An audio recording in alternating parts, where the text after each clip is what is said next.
El siguiente segmento tiene contenido o opinión.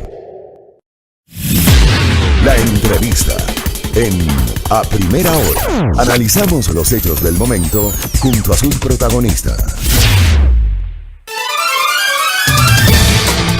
Muy bien, 7 de la mañana con 6 minutos. Gracias por la sintonía, gracias por los saludos, gracias por acompañarnos aquí en Majestad Radio, Majestad Televisión también, que ya mismo se conecta con nosotros. Estamos con nuestra señal de radio, 89.7 FM Estéreo en Pichincha, 88.5 en Manabí, 97.5 en Esmeraldas. Para Santo Domingo de los Áchilas, a esta hora nos sintonizan por el canal 3 del sistema TVNet. Estamos en www.radiomajestad.com. Estamos generando nuestra transmisión digital a través de la fanpage de Facebook de Majestad Radio. Un abrazo a la distancia. Hace un año, amable audiencia, nos cambió la vida a todos. Un 16 de marzo del 2020, el presidente de la República decretó el estado de excepción y dispuso el confinamiento del país, cuando ya se había confirmado la llegada de la pandemia de la COVID-19 al territorio ecuatoriano. Un año después, ¿qué lecciones ha aprendido el país? Cuando estamos francamente decepcionados por la manera como, primero, el propio gobierno manejó la crisis sanitaria. Digamos, esta crisis sanitaria ha tenido una serie de altas y bajas, ¿no? Nunca, por ejemplo, el Estado ecuatoriano logró hacer el número suficiente de pruebas para la detección de la COVID-19, y siempre esa cifra que nos presenta el Ministerio de Salud, ya estamos claros que son cifras oficiales que no terminan reflejando necesariamente la realidad, porque hay un subregistro, porque no hay suficientes pruebas que se han tomado, y porque la capacidad de procesamiento no logró incrementarse acá. Y por otra parte, lo que está pasando el día de hoy, o sea, un año después, estamos expectantes de la aplicación de un aplicativo, valga la redundancia, para que se registren nuestros adultos mayores que puedan participar del supuesto plan de vacunación, cosa que también ha generado decepción en muchos porque ayer no funcionó. Dos profesionales de la medicina, de la salud pública, de la epidemiología están con nosotros. La doctora Ruth Jimbo, investigadora del Centro de Investigación para la Salud en Latinoamérica, que justamente nos acompaña, y el doctor Esteban Ortiz, docente investigador de salud pública de la Universidad de las Américas. Les quiero agradecer a los dos doctores por tener la gentileza de atender justamente esta invitación. Empiezo con la doctora Ruth Jimbo, primero las damas, por favor. Doctora, un año después, analicemos qué ha pasado con el Ecuador y con la COVID-19. Gracias por la invitación, Fabricio, y un saludo a todas las personas que nos escuchan. Bueno, sí, después de un año, ¿no? Y después de aproximadamente 2.6 millones de fallecidos y aproximadamente 120 millones de contagiados a nivel mundial, creo que es un punto importante para reflexionar qué pasó en nuestro país, qué se hizo bien, qué se hizo mal, qué nos faltó, en qué más pudimos aportar, ¿no? Y desde el punto de vista inicial, creo que empezamos con un manejo a la pandemia bastante errático por varias consideraciones, ¿no? Primero porque, claro, al tratarse de un virus nuevo, de una enfermedad compleja de la que no sabíamos prácticamente nada, resultó difícil ir acoplando este conocimiento que se iba generando en relación a la enfermedad. Pero por otro lado, por un sistema de salud totalmente, digamos, no preparado para atender una enfermedad de este tipo y una pandemia de este tipo. Ojo, a pesar de que en situaciones previas habíamos tenido ya manejo de epidemias, como por ejemplo influenza u otras, ¿no?, que de alguna manera debieron dar pie para tener al menos una estructura inicial de organización para manejo de la pandemia. Entonces fue como estas dos cosas ahí trabajando juntas, digamos, por un lado, un virus nuevo, una enfermedad nueva, desconocimiento completo de cómo era el curso, la evolución de la enfermedad de manera inicial, y por otro lado, este sistema de salud que no respondió de una manera adecuada en términos de planificación en ese momento, ¿no?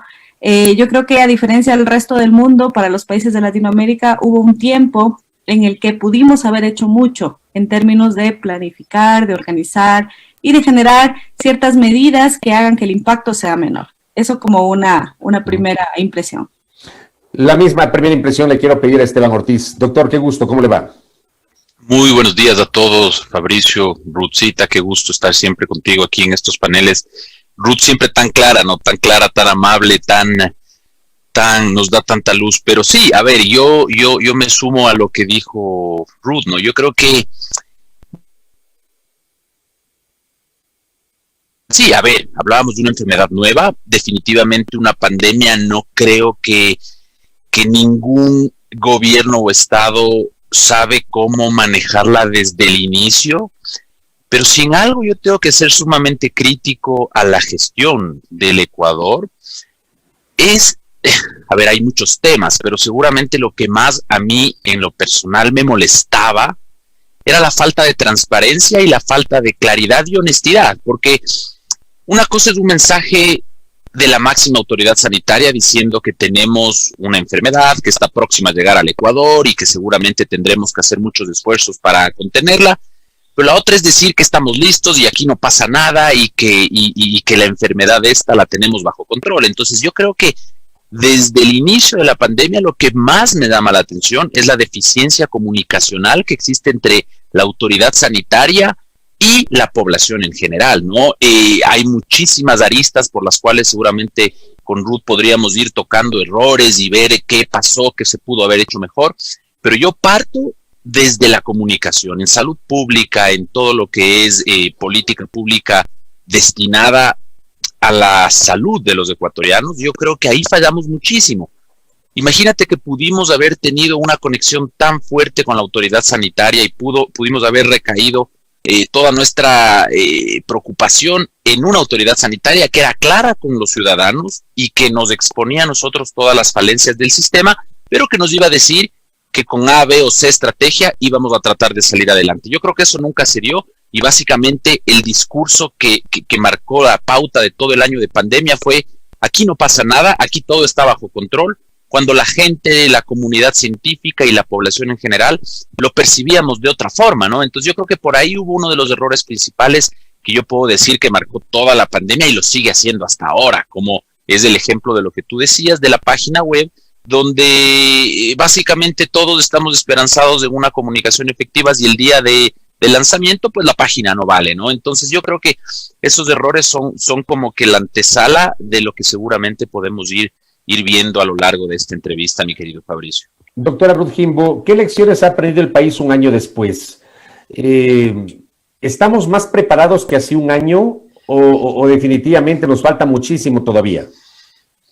Bueno, en términos de manejo no hemos visto un gran cambio, ¿no? A mí me preocupa que cada día que te levantas, revisas las noticias, revisas las redes sociales, hay algo nuevo.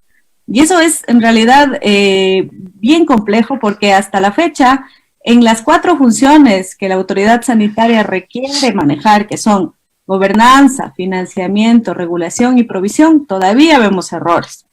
En el tema de financiamiento, por ejemplo, ese fue uno de los temas que también, igual compartiendo con Esteban, el tema de la comunicación fue muy complejo, pero el tema de financiamiento también, los recursos que se movieron a salud, fueron, si bien es cierto, aumentaron por el tema de la pandemia, también fueron limitados y empezaron, por ejemplo, empezamos a tener pérdidas o salida de personal sanitario, que hasta la fecha sigue siendo un problema. Entonces, no tenemos una provisión adecuada de servicios porque no logramos tener el financiamiento requerido para que el sistema de salud funcione de una manera adecuada. Por otro lado, otro tema importantísimo es la regulación. Entonces, si el sistema sanitario no es quien regula de manera adecuada toda la orientación en torno a salud, ahí es cuando empezamos a tener desconfianza de la población. Me uno a lo que decía Esteban. Si no tenemos una comunicación asertiva, si la población no confía en su autoridad sanitaria, los resultados son pobres, completamente. Y a mí me llamó mucho la atención que al inicio de la pandemia teníamos múltiples voceros. Un día hablaba una persona, otro día salía la otra, y nunca tuvimos esa regulación o ese control desde la autoridad sanitaria. ¿Qué aprendimos? Tampoco hay que quitar todo poner todo lo negativo, ¿no? Yo creo que un ejemplo de aprendizaje más bien se da desde el punto de la sociedad. Entonces aprendimos a lavarnos las manos, aprendimos a tener más cuidado, no todos, ¿no? Porque todavía vemos estas agregaciones y estos problemas. Ya la mascarilla se convirtió en parte de nuestro día a día, ¿no? Exacto. Y otro sector que creo que nos enseñó muchísimo fueron los niños. Los niños en esa edad tan corta nos enseñaron a que podían hacerlo, a quedarse en casa y a manejar un sistema educativo completamente diferente. Entonces, creo que desde la sociedad se ha aprendido muchísimo y creo que desde el gobierno sí quedó muchísima deuda y todavía hay mucho por aprender.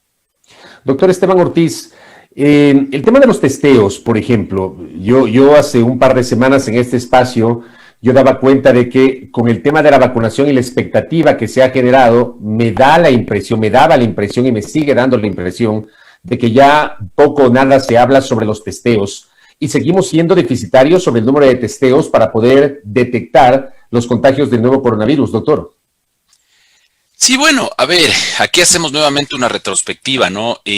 Vemos que definitivamente, a ver, nos agarra la pandemia en una época en la que se desnudan muchas falencias. El Ecuador, el Instituto Nacional de Salud Pública, hablemos como referencia internacional, el CDC de los Estados Unidos, tenía dos de estos grandes termocicladores y que básicamente al inicio de la pandemia podíamos hacer 200 pruebas en Quito y 200 pruebas en Guayaquil, una vez que se hayan superado las falencias de los primers y de toda la parte técnica de hacer las pruebas moleculares. Entendemos que eso pues desnuda falencias previas y que decimos, sí, mira, o sea, el Instituto Nacional de Salud Pública, quien debe velar por no solo esta enfermedad, sino por las otras enfermedades, pues no estaba preparado. Primer error. Segundo, obviamente nosotros vemos que la autoridad sanitaria, quien, ojo, el Sistema Nacional de Salud fragmentado en el Ecuador, se distribuye de una forma que de cada 10 ecuatorianos, más o menos 6 o 7, y si Ruth no me deja mentir, van al Sistema Nacional de Salud por parte del Ministerio de Salud. Pongámosle que tal vez 2 van al Sistema de Seguridad Social del IES, del ISFA, del ISPOL, y tal vez 1.5 van al sistema privado. Pero en este punto de la pandemia, nosotros vimos que la falencia en el testeo se trataba de solventar con la llegada de un COBA 6800, que es una máquina para hacer más testeo de forma robótica, pero un año después, pues el Estado sigue siendo ineficiente en proveer las pruebas. Entonces, si es que tú analizas el porcentaje de pruebas realizadas en el Ecuador versus el porcentaje de beneficiarios de ese sistema público, pues el sistema público habrá hecho a tal vez el 10% de las pruebas en el Ecuador, mientras que las universidades, el sector privado e inclusive los gobiernos locales habrán hecho el 90%. Entonces, definitivamente, pues se despreocupó el Estado de brindar las facilidades a la población para realizarse este tipo de testeo. Entonces, ¿en qué caímos? En que muchísima gente con posible COVID-19 no se diagnosticaba porque era inasequible desde el punto de vista económico hacerse un PCR.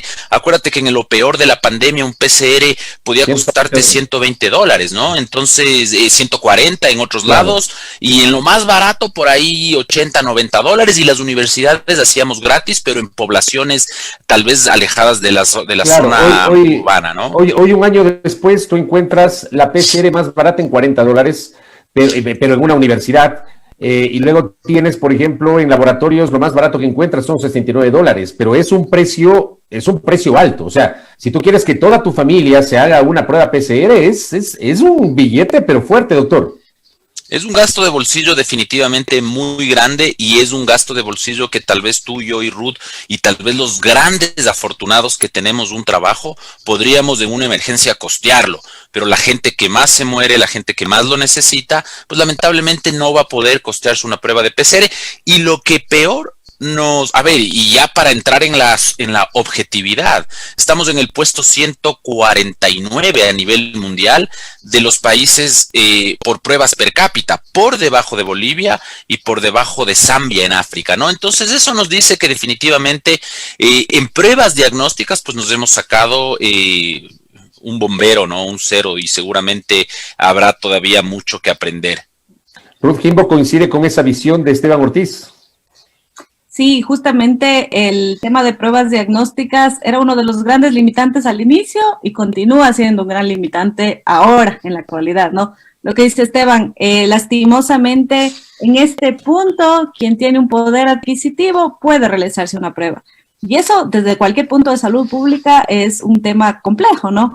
Y yo quisiera aquí hacer un símil, yo sé que vamos a hablar ya mismo con eso, pero muy por ahí vamos con la vacuna. o sea, de lo que hemos visto en estos últimos tiempos, ¿no? En realidad va a estar ligado a un tema de posibilidad económica. Eso es una duda que tenemos y que ojalá no sea así.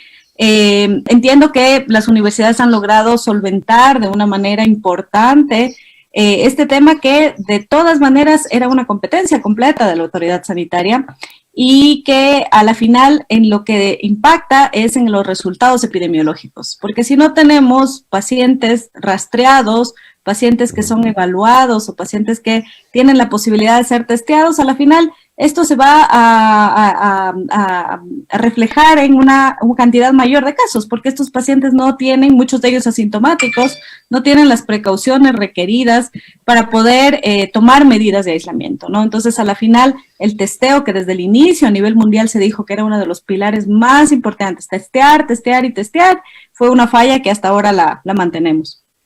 Ahora bien, doctora Ruth Jimbo, usted decía, vamos a hablar del plan de vacunación. Un año después estamos hablando de esto.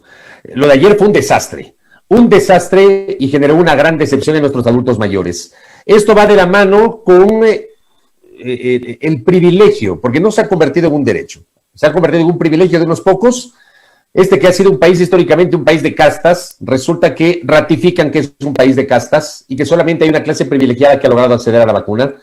Hay gente que se vacunó, que se saltó de la fila, ha sido muy mal manejado ese supuesto plan de vacunación y ayer no funcionó el aplicativo para registrar a los adultos mayores.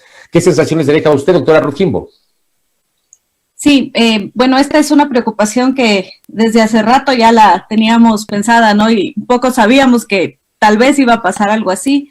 En temas de vacunación, esto justamente ha reflejado este desorden y esta falta de planificación que ha habido desde el gobierno, ¿no? Desde el primer punto en el que se debía plantear un plan de vacunación y todos los países nos mostraban un plan de vacunación organizado, transparente, equitativo, que permitía que las personas y la sociedad vaya revisando cómo se maneja este plan, ¿no? Nosotros no tuvimos este plan, sino hasta hace algún tiempo, que además es un plan que nos deja con muchas dudas, ¿no? Porque es como un escrito que tiene un montón de limitantes.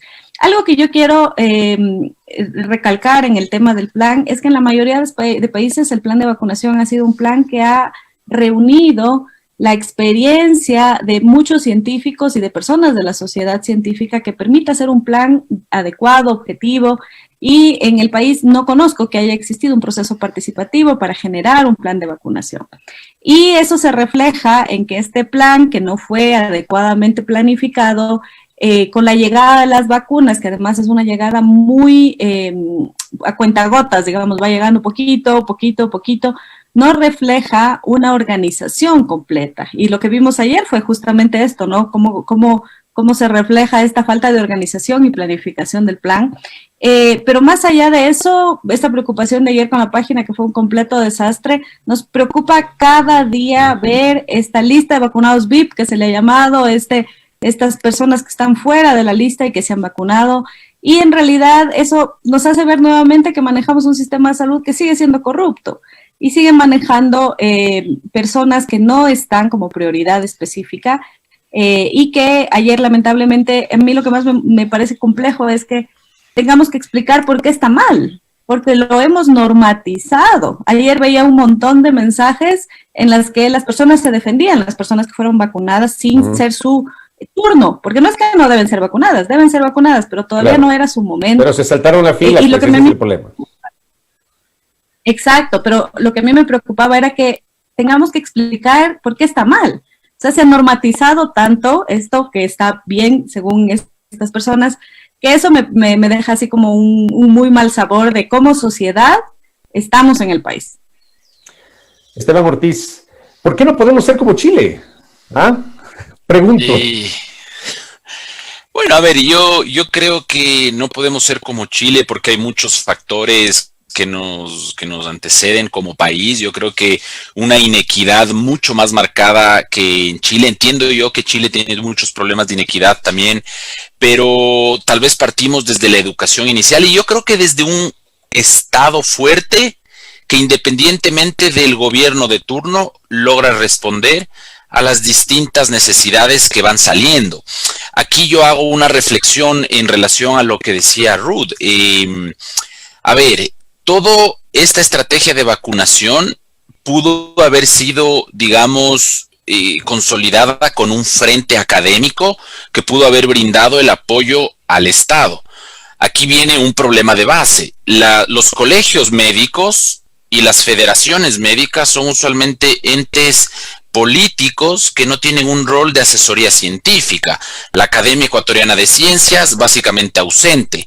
Las sociedades científicas relativamente ausentes en el término de proponer política pública, y el Estado totalmente ciego, sordo y mudo a la academia, porque ellos vieron que las críticas nos transformaban a sus ojos en enemigos. Entonces, como decía Ruth, hubiera sido interesantísimo que la responsabilidad de los planes de vacunación recaiga sobre la academia. Entonces el Estado decía, yo he hecho un plan de vacunación consensuado con la academia, pero claro, la academia, entre comillas, que les gustaba, era la academia que callaba. Entonces la academia que proponía y que criticaba y que usualmente estábamos ahí dándole a la lucha, pues no era bien visto a los ojos de ellos, ¿no? Eso como primer paso. Y segundo, nosotros vemos también que en Chile y en otros países tenemos desventaja desde el punto de vista de tener una plataforma para desarrollar todo tipo de investigación biomédica. ¿Por qué Chile y por qué Perú participaron en los ensayos clínicos de fase 2-3 de otras vacunas que a la final les ayudaron para que ellos desarrollen o que reciban más rápido este tipo de vacunas? Y es porque en el Estado, en el Ecuador, la burocracia alrededor de la investigación clínica es totalmente, digamos, restrictiva. Entonces no nos permite hacer investigación, y a los ojos de los grandes productores biotecnológicos, pues el Ecuador nunca estuvo en el radar. Entonces desde ahí partimos con ese problema. Y tercero, creería yo que hay un problema geopolítico que nos dice, bueno, a ver, la inoperancia del gobierno es una cosa, pero ¿por qué no podemos nosotros hablar con otros proveedores como lo han hecho Chile? Si tú revisas los comentarios de los científicos chilenos, ellos dicen que han dejado de lado cualquier tipo de ideología política para sumarse a la toma de decisiones técnicas. Chile, un gobierno donde Piñera claramente tiene una tendencia y una ideología política clara, pues ha comprado la vacuna Sputnik y las vacunas chinas y no tiene ningún problema en decirlo. Entonces aquí parecería que en el Ecuador hubo una especie de bloqueo, porque no, el FDA no autoriza la vacuna Sputnik para su consumo, pero sí la Sinovac. ¿Por qué? Porque seguramente los chinos, a través de algún acuerdo económico, dijeron, bueno, esta vacuna también entra al Ecuador. Entonces, definitivamente, la adquisición de vacunas en el Ecuador ya fue un problema, y el despliegue de la campaña de vacunación, pues ha sido terrible desde todo punto de vista. Con errores o con aciertos, la academia hemos propuesto estrategias de priorización. Entonces, tú sacas una página web para los viejitos, pero no se vacunan los ancianatos que hay en el Ecuador en todo lado. Entonces los privilegios aquí vienen de la mano de quien logra jalar para su lado de mejor manera, y seguramente quienes ganen en esta lucha de poderes son quienes más poder tengan. Entonces esa separación es clarísima, ¿no? Ahora también Esteban y Ruth, también hay que decirlo, ¿no? El ministro Ceballos, que fue el ministro que estuvo prácticamente durante toda la pandemia, era, digamos, un supuesto aporte de la academia, Esteban. Sí, a ver, aquí yo hago un paréntesis en el hecho, ¿no? Porque, a ver, y aquí tal vez Ruth, que puede ser un poco más imparcial, el ministro Ceballos fue decano de la universidad donde yo trabajo 3 meses antes de que lo que nosotros le conozcamos. Yo lo había visto 2 veces antes, venía de la academia. Toda su formación lo hizo en Estados Unidos, tenía experiencia supuestamente en el CDC. ¿Qué más puedes pedir tú en una emergencia sanitaria donde tenías a una ministra que daba muchísimas señales de no tener la capacidad de responder a la crisis sanitaria? Entonces todos dijimos, bueno, qué valiente el ministro, se hizo cargo de este gran problema, pero a la final resultó algo que nos preocupa de sobremanera, y no voy a atacar a la persona, sino a las capacidades de manejar un ministerio de salud. No puedes ponerle a un doctor hiper mega especializado en los Estados Unidos, en Harvard y en Johns Hopkins, a manejar un ministerio de salud el cual no conoces un país, no conoces de política pública, y llegas y le traes al doctor Fauci al Ecuador. Pues el doctor Fauci no podría con el Ecuador. Entonces ahí también viene el mea culpa de los gobiernos de turno de saber elegir un ministro de salud. Actualmente, pues nosotros vemos que con el ministro Farfán se repite la fórmula. un académico que sí tiene mucha experiencia poniendo sílabos y planes de regreso a clases en los estudiantes, pero si tú revisas tal vez el perfil académico, las publicaciones científicas, la experiencia en el sector público no te brindan el soporte que el Ecuador necesita. Entonces, aquí es cuando hacemos el llamado de atención a los gobiernos que vendrán, Guillermo Lasso o Andrés Arauz. Cuando pongan un ministro de salud, en primer lugar, no pongan a los panas o a los militantes políticos que les han hecho barras durante toda la campaña porque seguramente tienen intereses políticos. Escojan un ministro o una ministra de salud que tenga experiencia, que tenga un respaldo académico y que demuestre que conoce el sistema sanitario local y pues obviamente que cumpla las otras características que tiene que tener. Buena comunicación, comunicación asertiva, honestidad, transparencia, claridad y demás características que así, ojalá, logremos nosotros cumplir las expectativas que el país necesita, ¿no? Decía Esteban Ortiz que seguramente Rod Jimbo tendrá una visión más imparcial sobre el paso de Juan Carlos Ceballos. Ahí le quiero preguntar justamente, y era lo que planteaba. Juan Carlos Ceballos teóricamente venía de la academia, y miren ustedes lo que pasó. Doctora Jimbo. Sí. Bueno, yo me permito decir que cuando vimos el perfil del doctor Ceballos y ante un ministerio que venía con muchas fallas, creo que todos estuvimos un poco tranquilos, apoyando, ¿no?, a la posibilidad de una mejora. Y en principio, a pesar de que venía de un sitio académico, lamentablemente no se dejó apoyar por la academia, porque nunca tuvimos una convocatoria a la academia para poder apoyar, para poder plantear evidencia requerida para la toma de decisiones. Y algo que también discutíamos alguna vez en redes era el tema de que finalmente alguien que sale de la academia, cuando deja de trabajar en la academia, representa ya su propia línea de trabajo, no es que representa el trabajo de una academia, es decir, si viene un ministro ahora mismo de la PUCE, no es que él representa su trabajo de lo que es la institución, ¿no? Porque de hecho dejan de ser parte de esa institución para formar parte de un ministerio. Sin embargo, sí esperábamos que se nos convoque, que se llame a la academia, que se pida ayuda, que se permita trabajar. Y en realidad no tuvimos eso, o sea, fue mucho más, incluso cerrado, podría decir, que con la ministra Andra Muñoz. No hubo cabida para la academia y eso fue un error. Con el ministro Farfán tampoco hemos tenido hasta el momento un llamado de, a ver, requiero ayuda, por favor, los sectores académicos que tienen a personas que manejan adecuadamente términos de epidemiología. No ha pedido el apoyo de la academia el nuevo ministro. Hasta ahora no hemos tenido un pedido formal de apoyo de la academia y eso, por ejemplo, ahorita mismo en el tema de vacunación sería muy importante. Yo creo que la academia podría entrar a apoyar muchísimo la vacunación masiva porque tenemos los recursos, tenemos docentes, tenemos estudiantes y tenemos las capacidades de generar lo que ahora necesitamos, que es vacuna para la mayoría de personas en el menor tiempo posible. Eso es lo único que nos va a ayudar. ¿Por qué no lo hacen? O sea, lo que usted plantea es lo lógico, suena lógico. ¿Por qué no lo hacen? Porque yo creo que la academia planteó en alguna reunión que se tuvo ya previamente con el ministerio la posibilidad de apoyar siempre y cuando los temas sean transparentes. Es decir, que se tenga clarita la película, que tengamos listas de vacunación, bueno, no necesariamente específicamente nombres y eso, porque bueno, eso es otro tema complejo, pero prioridades claras, respeto en las líneas de vacunación. Y no sé si es que desde ese punto de vista ahí está el limitante, no sé si es que esa información resulta compleja de transparentar, no lo tengo muy claro, pero ese debería ser el camino debería ser trabajar con las universidades para poder generar una vacunación mucho más rápida que permita que poco a poco vayamos yendo a esa pseudo normalidad que nos espera en meses venideros, ¿no? A mí me queda claro que el gobierno no quiere transparentar el plan de vacunación, se ha negado a presentar la lista de los privilegiados de la fase 0 porque hubo privilegios allí, pese a que hay órdenes judiciales que le obligan a que justamente haga pública esa lista. Y en eso estamos. En la parte final de este diálogo, les quiero pedir a los dos un pronunciamiento sobre, y decía Esteban Ortiz, la parte de la geopolítica. Acá únicamente nos hemos decantado por las vacunas de Pfizer. Ya, ha habido anuncios de que supuestamente este mes llega 1 millón de vacunas de Sinovac, que el próximo mes llegará otro 1 millón de las vacunas de Sinovac. No nos han dicho nada, por ejemplo, del Sputnik V, que es la vacuna rusa. Básicamente nos hemos centrado en la vacuna de Pfizer. ¿Hay que tenerle miedo a la vacuna rusa, Esteban Ortiz? ¿O a la vacuna china?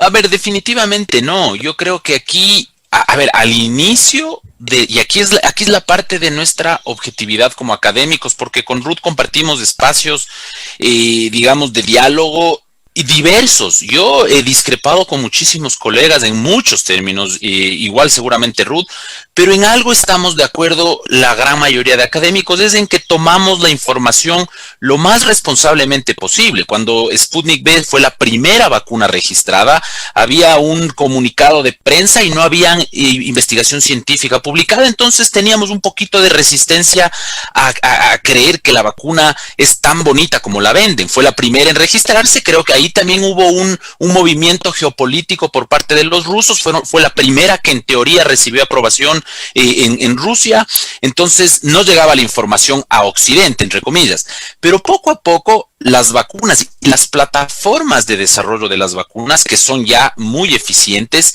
básicamente fueron sacando los datos al público. Salió los resultados de la fase 1 de la vacuna rusa, eran prometedores, y poco a poco fueron saliendo los resultados de la fase 2-3. Ojo que no se publicaron en el periódico marxiano de la perestroika, se publicaron en la revista Lancet, que es la revista de mayor impacto a nivel mundial en términos de evidencia científica. Entonces, con esos datos nosotros decimos, mira, la vacuna parece ser segura y parece ser eficaz, pero lo mismo pasa con Moderna, lo mismo pasa con Oxford, AstraZeneca, y pasa con Pfizer, y está pasando con Sinovac, Coronavac, y con la de Sinopharm, y seguramente pasará con la de Bharat de India, y seguramente pasará inclusive con la vacuna. Y ojo con esto, mi querido Fabricio, aquí en el Ecuador estamos a las puertas de un ensayo clínico fase 2-3 con Shafei Long Home. Tal vez en 2 meses esa vacuna también logre registrarse. Entonces, el hecho de confiar o no en una vacuna no depende de quién la haya hecho, sino depende de los resultados objetivos que nos ponen en la mesa a los científicos y a los académicos. Y le doy paso con esto a Ruth con lo último, regresándome un poquito al ingreso de la academia. Cuando el ministro Ceballos entró al gobierno, nosotros dijimos, bueno, qué chévere, la academia entró, nos va a aportar. Una semana después que empezamos a hacer crítica de ciertas cosas, pues se cerró la comunicación y nunca más les gustó. Entonces, aquí hay que entender clarísimo, el país está polarizado porque los politiqueros no pueden separar la politiquería de la política pública. Y si nosotros hacemos eso bien, pues tendremos un mejor país. Le doy la palabra a mi querida Ruth, que seguramente es más clara en todo. Tenga la bondad, doctora Ruth Kimbo. Sí, bueno, en relación a las vacunas, algo que pasa en ciencia y que nos ha pasado a todos es que nosotros, tanto en medicamentos, en pruebas diagnósticas, en vacunas, uno no puede como tener la verdad absoluta de inicio, y eso fue lo que pasó con las vacunas, ¿no? Por ahí se dice que a nadie le gustaba, que los científicos tenían contra de la vacuna Sputnik, y no era así, simplemente no teníamos datos. Y al no tener datos, tú no puedes plantear una posibilidad inicial de manejo, pero como bien lo dice Esteban, con el tiempo, el desarrollo de la vacuna, las publicaciones fueron demostrando que en realidad es una tecnología que es muy válida y que actualmente es una de las principales que se está tomando en cuenta para muchos países, ¿no? De lo que tengo entendido, el gobierno ha accedido, ha tenido la posibilidad de negociar al menos 5 o 6 vacunas a través de un mecanismo COVAX, ¿no? O a través de su propio trabajo autónomo, digamos, como país. Y sin duda, las tecnologías van a seguir viniendo. Lo que necesitamos es una capacidad de negociación, pero una negociación que sea adecuada, una negociación que sea igual transparente, que nos permita tener claro el tema de precios de vacunación. Es un tema que todavía no ha salido muchísimo, digamos, porque los países finalmente están volcados a comprar vacunas, pero luego en algún tiempo se hará la valoración de, por ejemplo, el precio en el que fueron compradas las vacunas en algunos países. Y vemos que en Latinoamérica, en pocos datos que se tienen, ¿no? Porque esto de la confidencialidad con las farmacéuticas limitan el acceso, se nota que hay países de Latinoamérica que pagan 6 o 7 veces más una vacuna que en Europa, por ejemplo. Y eso a la final va a también traer un poco de problemas en términos de lograr una vacunación masiva, porque podríamos tener tecnologías mucho más amplias para cubrir a mayor cantidad de gente. También hay que estar muy pendiente de eso. Lastimosamente el tema de confidencialidad que se ha planteado desde los gobiernos con las farmacéuticas no dan la posibilidad de tener acceso a ese tipo de datos.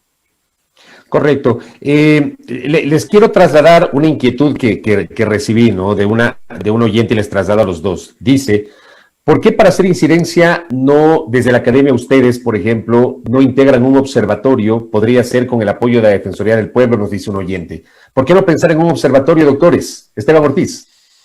Bueno, a ver, yo creo que en este punto las redes sociales son el mejor observatorio. Es un observatorio dinámico y que básicamente ha estado observando desde el día 1 la gestión de la academia.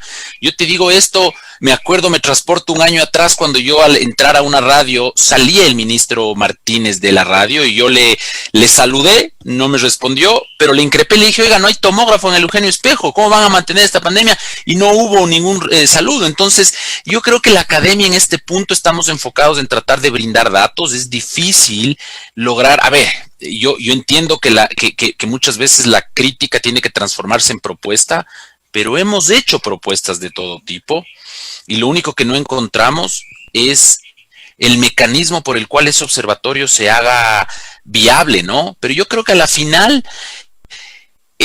a ver, aquí no sé, es una buena pregunta. A ver, ¿por qué no hemos hecho un observatorio? Tal vez no se nos ha ocurrido, tal vez hemos pensado en otros mecanismos, pero creo que como observadores hay un montón y hemos estado todo el tiempo observando, hemos salido, tanto así, mi querido Fabricio, y aquí yo hago un paréntesis, dime tú, ¿quién ha comunicado en este año cómo va la pandemia? A, los investigadores y académicos, o B, el Ministerio de Salud. Y la respuesta es muy obvia. Si tú ves medios de comunicación, ¿en quién confiamos? Es en los investigadores. El Ministerio de Salud saca un PDF todos los días y piensa que esa es la información que el mundo necesita, y no es así. Entonces, yo creo que por ahí siempre hay también cómo hacer mejoras desde nuestra perspectiva como académicos, pero nuestras mejores observaciones son los papers científicos que hemos publicado y que sacamos todo el tiempo, y creo que ahí está también el resultado de la observación de los datos, ¿no? De ahí eso, por ahí más o menos creo que va mi análisis. Doctora Kimbo. Sí, yo he visto iniciativas relacionadas con el tema de vacunación. Recién en redes empezó a verse también este tema de una Contraloría Social que se había armado con un grupo igual de personas que representan, veo que hay gente de la academia ahí, ¿no? Resulta complejo, para mí resulta complejo cuando no tienes oídos. O sea, podemos sentarnos, podemos discutir, podemos proponer, pero cuando eso no se hace efectivo, cuando hay gente que no te escucha, que no te quieren escuchar, resulta complejo y decepcionante muchas veces, ¿no? Yo creo que por ahí también ha sido un punto difícil, pero comparto completamente, como dice Esteban, creo que desde la academia todo el tiempo estamos evaluando, haciendo una crítica reflexiva, ¿no? Sin ningún ánimo de tampoco generar ningún problema más allá de ir contra una persona, para nada, sino con el único afán y la única determinación de lograr que en este país se tomen mejores decisiones. Entonces, se plantea eso, ¿no? Y se ayuda también a las personas para que tengan una posibilidad de tener una visión un poco más independiente de lo que está pasando, pero es una buena opción. Yo creo que ojalá en algún momento, ojalá si el ministro Farfán nos está escuchando, pueda tener la apertura para la academia, ojalá que el nuevo gobierno que venga tenga la posibilidad de hacer un análisis reflexivo, crítico, y tenga la posibilidad de incluir en su toma de decisiones otra mirada, que sea independiente y que sea basada en evidencia. Creo que eso es lo que nos queda como lección más grande en los próximos meses. Correcto, muy enriquecedora esta charla, doctores. Les quiero agradecer por estos minutos que nos han facilitado a nuestros oyentes a través de este espacio de información para hacer este análisis de la COVID-19 un año después. Gracias a la doctora Ruth Kimbo, investigadora del Centro de Investigación para la Salud en Latinoamérica. Gracias al doctor Esteban Ortiz, docente investigador de Salud Pública de la Universidad de las Américas. Gracias, doctores, muy amables. Un abrazo a todos, buenos días. Gracias. Buenos días. Gracias. Voy a la pausa, 7:43 en la primera hora.